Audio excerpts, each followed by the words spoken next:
नमस्कार दोस्तों, चलिए जान लेते हैं देश दुनिया की ताजा और महत्वपूर्ण खबरों को। लेकिन उससे पहले वीडियो को लाइक शेयर जरूर करें और कमेंट में बताइए कि आप हमारी खबर को किस राज्य, जिले, शहर और गांव से देख रहे हैं। ईरान का ओमान पर बड़ा हमला, सलालाह पोर्ट पर ड्रोन से तेल टैंकरों को बनाया निशाना, खाड़ी देशों में बढ़ा तनाव। हिल जाएगी दुनिया की अर्थव्यवस्था, मिडिल ईस्ट तनाव के बीच ईरान बोला लंबी जंग के लिए है तैयार। इराक में हुए हमले में भारतीय की मौत, ईरानी सुसाइड बोट से टक्कर के बाद अमेरिकी तेल टैंकर में लगी आग। भारत पर फिर से टैरिफ लगाने की तैयारी में अमेरिका, शुरू की नई जांच, कई देशों पर लटकी तलवार। होर्मुज में ईरान की नौसेना पर अमेरिका का वार जारी, ट्रंप बोले 58 जहाज और बारूदी नावों को किया नष्ट। जम्मू में फारूक अब्दुल्ला पर हमला, कौन है कमल सिंह जामवाल जो 20 साल से रच रहा था हत्या की साजिश। विदेश मंत्री जयशंकर की कॉल और बन गई बात, ईरान ने दी होर्मुज स्ट्रेट से भारतीय जहाजों को गुजरने की इजाजत। जंग के बीच होर्मुज स्ट्रेट को पार कर मुंबई पहुंचा तेल से भरा टैंकर, कैप्टन की सूझबूझ से मिली कामयाबी। ईरान से जंग में हर रोज $2 अरब झोंक रहा अमेरिका, वॉर ऑन टेरर पर भारत की जीडीपी से 2 गुना खर्च। अगर हमला हुआ तो फारस की खाड़ी को हमलावरों के खून से रंग देंगे, ईरान ने अमेरिका और इजरायल को दी कड़ी चेतावनी। अफवाह फैलाने वालों पर रखे नजर, गैस संकट के बीच पीएम मोदी ने मंत्रियों को किया आगाह। लकड़ी के चूल्हे पर बनने लगा खाना, गैस सिलेंडर के लिए लंबी लंबी लाइनें, भारत के कई इलाकों में एलपीजी संकट। सीएम नीतीश कुमार ने अरिया में की 545 करोड़ की योजनाओं की शुरुआत, फारबिसगंज में बनेगा एयरपोर्ट। यूपी के हर गांव तक चलेगी बस, पंचायत चुनाव से पहले योगी कैबिनेट का बड़ा फैसला। पश्चिम बंगाल विधानसभा चुनाव 2 चरणों में हो सकता है मतदान, चुनाव आयोग के वरिष्ठ अधिकारी ने दिए संकेत। यूपी में पीएम आवास योजना के लिए योगी सरकार का अहम निर्णय, ईडब्ल्यूएस और एलआईजी श्रेणी वालों की बल्ले बल्ले। मिडिल ईस्ट युद्ध लंबा चला तो दुनिया भर में गहराएगा खाद्य संकट, खेती पर पड़ेगा असर। नोएडा के सेक्टर 4 में लगी भीषण आग, बिजली का मीटर बनाने वाली फैक्ट्री में मचा हड़कंप, 26 कर्मचारी झुलसे। मिडिल ईस्ट संकट की मार, पाकिस्तान में फ्यूल इमरजेंसी, पेट्रोल डीजल की कीमतें बढ़ने से मचा हाहाकार। खाली हो गया भाजपा के अच्छे दिनों का सिलेंडर, एलपीजी की किल्लत पर अखिलेश यादव का सरकार पर निशाना। तरुण हत्याकांड, उत्तम नगर में तनाव बरकरार, पीड़ित परिवार का दावा 16 नहीं 40 थे आरोपी, पुलिस को सौंपी लिस्ट।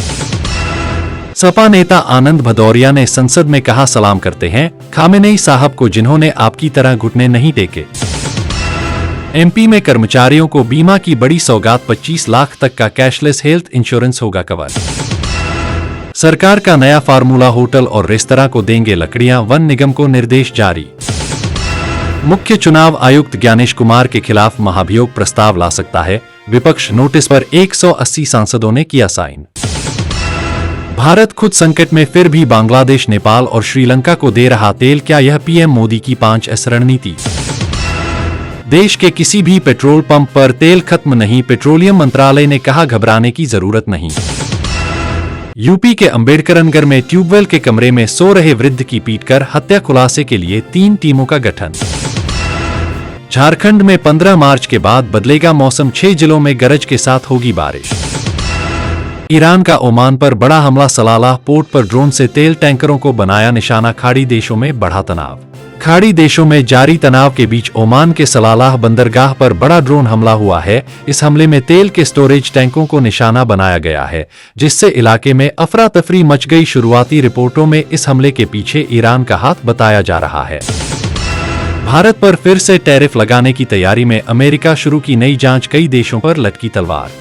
अमेरिकी राष्ट्रपति डोनाल्ड ट्रंप की सरकार ने 16 प्रमुख व्यापारिक साझेदार देशों की उन व्यापारिक नीतियों और प्रथाओं के खिलाफ नई जांच शुरू की है जिन्हें अमेरिका अनुचित मानता है। इस कदम से भारत सहित कई देशों पर अतिरिक्त टैरिफ और अन्य जुर्माने लगने का रास्ता साफ हो सकता है। यह फैसला ऐसे समय में आया है जब सुप्रीम कोर्ट द्वारा ट्रंप की ओर से पहले लगाए गए टैरिफ को खारिज कर दिया गया था, जिसके बाद वह अब नए विकल्पों की तलाश कर रहे हैं। रूसी तेल पर पहले दिखाई अकड़, अब होर्मुज पर गर्दन फंसी तो भारत चिल्लाने लगी दुनिया। जब भारत ने रूसी तेल खरीदा तो अमेरिका ने टैरिफ और प्रतिबंध लगाकर खूब आंखें दिखाईं। लेकिन आज ईरान जंग के कारण होर्मुज में जब खुद की गर्दन फंसी और कच्चे तेल के दाम $100 पार कर गए तो वही अमेरिका आइए महंगाई के खौफ से भारत के सामने गिड़गिड़ा रहा है, कहा रहा कि रूस से तेल खरीदिए ताकि संकट न आए। जम्मू में फारूक अब्दुल्ला पर हमला, कौन है कमल सिंह जामवाल जो 20 साल से रच रहा था हत्या की साजिश। फायरिंग करने वाला कमल सिंह जामवाल पिछले 20 साल से हत्या की फिराक में था। जामवाल ने बेहद करीब से फायरिंग की, लेकिन गोली चूक गई और सुरक्षा कर्मियों ने उसे तुरंत दबोच लिया। पूछताछ में उसने बताया कि वह करीब 20 साल से फारूक अब्दुल्ला की हत्या की योजना बना रहा था। घटना का सीसीटीवी वीडियो सामने आया है और पुलिस जांच जारी है। जयशंकर की कॉल और बन गई बात, ईरान ने दी होर्मुज स्ट्रेट से भारतीय जहाजों को गुजरने की इजाजत। इजरायल, अमेरिका और ईरान के बीच चल रही जंग की वजह से गंभीर होते ग्लोबल एनर्जी संकट के बीच भारत के लिए राहत भरी खबर सामने आई है। ईरान ने भारत के झंडे वाले टैंकरों को होर्मुज स्ट्रेट से गुजरने की इजाजत दे दी है। सूत्रों के अनुसार भारत के विदेश मंत्री एस जयशंकर और ईरान के विदेश मंत्री अब्बास अरागची के बीच बातचीत के बाद यह सहमति बनी है।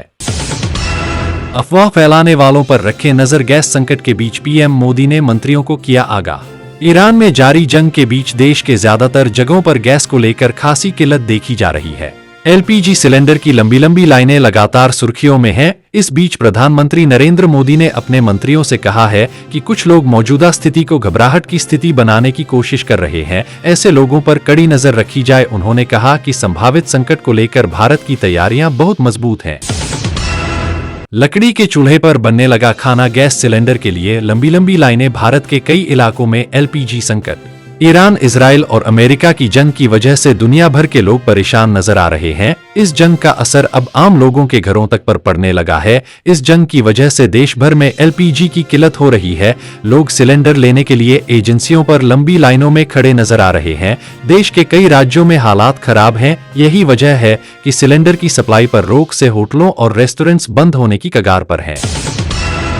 सुप्रीम लीडर बनने के बाद पहली बार आया मुज्तबा खामेनेई का बयान, कहा अपने लोगों का इंतकाम लेंगे। ईरान के नए नेता के रूप में मुज्तबा खामेनेई का पहला संदेश ईरानी टेलीविजन पर प्रसारित किया गया है। एंकर ने खामेनेई का संदेश टीवी चैनल पर पढ़कर सुनाया।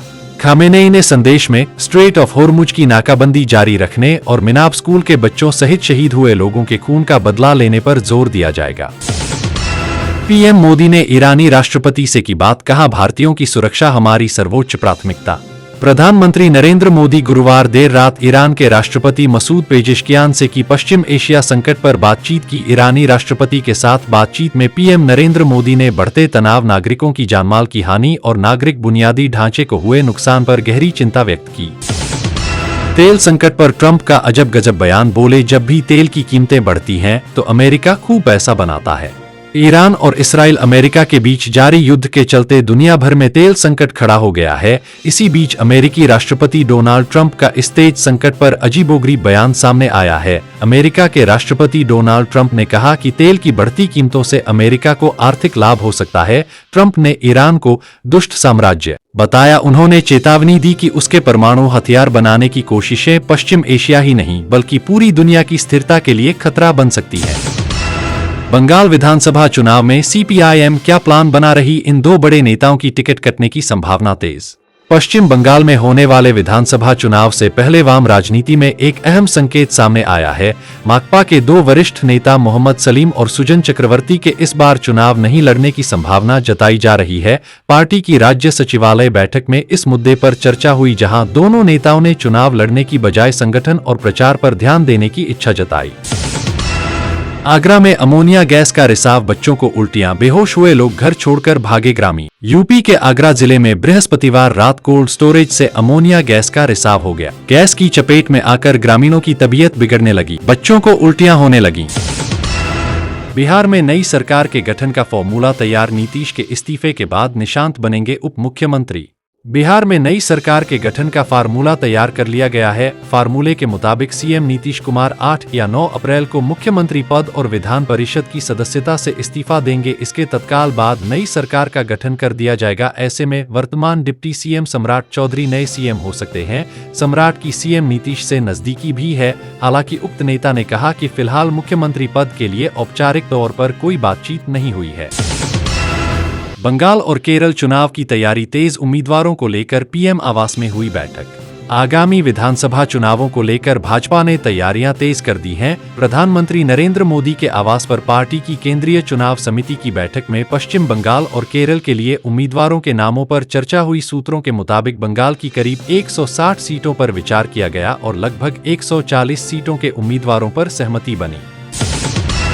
बंगाल में चुनाव से पहले डा विवाद पर टकराव हड़ताल पर गए कर्मचारी, ममता सरकार ने दी चेतावनी, कहा वेतन कटेगा।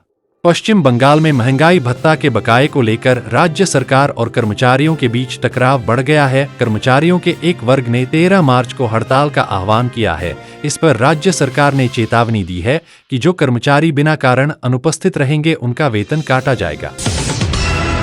आज की खबरों में बस इतना ही। इसी के साथ हमारी वीडियो को ज्यादा से ज्यादा अपने दोस्तों में शेयर करें और कमेंट बॉक्स में जरूर बताएं कि आप हमारी खबर को किस राज्य, जिले और शहर से देख रहे हैं।